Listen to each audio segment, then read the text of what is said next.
ডাইনিরা আবার ফিরে এসেছে। বুড়ি, আমার পাতলা পায়খানা হয়েছে, তাই আমি বনে কাজ সারতে এসেছি। হাল্ক, পায়খানা তো পরে করবি, একটু দম ধর, আগে গ্রাম বাঁচা। তুই নিজে কখনো পায়খানা ধরে রাখতে পারিস বুড়ি? দেখছি কি করা যায়। শালি ডাইনি, আজ তোর শেষ রাত। তুই হাল্ক হলেও আমার জাদু থেকে বাঁচতে পারবি না।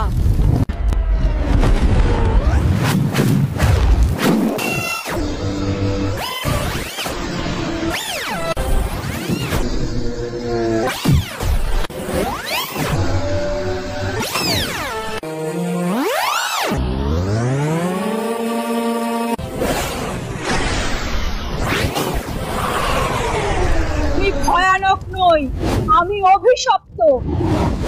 তুমি যদি আমাকে মেরে ফেলো, আমি মুক্তি পাবো না। এই তো সেই মাল। হাল্ক, আমি তোমার জন্য এসেছি। আমি তোমাকে খুব ভালোবাসি। তুমি কি সত্যি আমাকে ভালোবাসো? তাহলে আমার সাথে এসো। লম্পট হাল্ক, আমি তোকে পাঠিয়েছিলাম ডাইনিটাকে দমন করতে, আর তুই ওর সাথে প্রেম করছিস।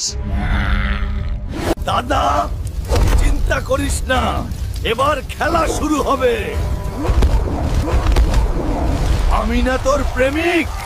শালা বুড়ি, আমি তোর জন্য আর পাতলা পায়খানা করিনি, এটা হজম হয়ে গেছে। পায়খানা করা জরুরি নয়, আগে গ্রামকে রক্ষা করতে হবে। তুই 1 মিনিটও তোর পায়খানা ধরে রাখতে পারিস না।